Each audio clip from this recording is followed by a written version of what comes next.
Дараагийн мэдээ хүргэе. Монгол Ардын намын бүлэг 7 дугаар сарын 3 хүртэл засгийн газраас оруулж ирсэн татврын багц хууль болоод бизнесийн эрхчлөөний тухай хуулийн төслийг хэлэлцэж батлана. Харин парламентаар хэлэлцүүлэхээр батлагдсан олон хуулийн төслүүдийг бүгдийг намрын чуулган болгон хойшлуулахар шийдснээр зарласан юм. За эрх баригчдын энэ үйлдэл парламентын бүрэн эрхийг үгүйсгэж засгийн газрын хуулийн хэлтс болгох гэж оролдлого хэмээн сөрөг хүчний гишүүдийн зүгээс үзэж байна.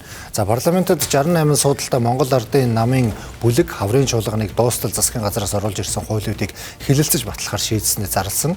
За эрх баригчдын гаргасан энэ шийдвэрээс болж парламентаар хэлэлцэгдэж эхэлсэн олон чухал хуулийн төслүүд намрын чуулган хүртэл хойшлохор болж байгаа юм. Тухайлбал олон жил хүлээгдэж байгаа гэр бүлийн тухай хууль, за нийслэлийн иргэдийг 0.7 газартай болгох зохицуулалт, улсын их хурлын тухай хуульд оруулах ардчилсан намын санаачлагууд гээд бүгд намрын чуулган болтол хойшлохор шийдэгдлээ.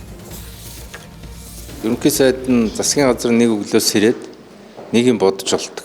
Тэрийг тодорхой хугацааны богино хугацааны дотор батлуулаад тэрийгээрээ нийгмийг савлуулах гэж оролддог. Нэгмээр хэлбэл нийгэмдх дэмжлэг алга болохоор ямар нэгэн хуулийн өөрчлөлтөөр нийгмийг татахыг оролддог ийм буруу жишг тогтсон. Ер нь цаашдаа энэ яаралтай горим гэдэг зүйлийг халах хэрэгтэй.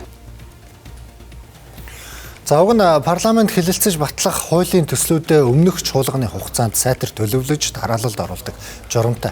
Өргөн бариад хэдэн жил болж байгаач парламентын хэлэлцүүлэгт багтаж чадаагүй хуулиуд олон бий. Засгийн газраас бизнесийн эрх чөлөөний тухай хууль болоод татврын багц хуулиудыг яаралтай гормоор хэлэлцэх асуудлын дараалалд эвдэж оруулж ирсэн. Уг нь парламентаар яаралтай гормоор хууль хэлэлцэхэд зориулагдсан журам байдаг. За тодорхойлбол олон нийтийг хамарсан цар тахал үүссэн бол эсвэл дайн байлдааны нөхцөл байдалд их хурлаар хэлэлцэх хуулиудын дарааллыг эвдэж хуулийн төслийг шууд хэлэлцүүлдэг юм.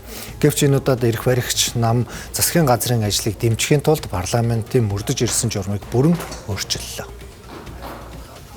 Гэтэл засгийн газрын өргөн барьж байгаа хуулиуд бол иргэдээр ямар ч хэлэлцүүлэг хийхгүй. Шууд хүч төрөн орж чуулган хаахаас өмнө энийг хэлцүүлэх гэж байна.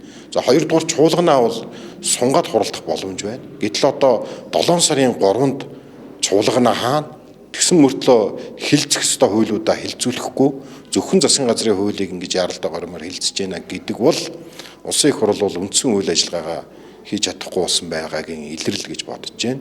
Хоёрдугаар улсын их хурл бол засгийн газрынхаа нэг хуулийн хэлцэл шиг ажилдаг болсон байна гэдэг ийм л дүгнэлт төрсөн.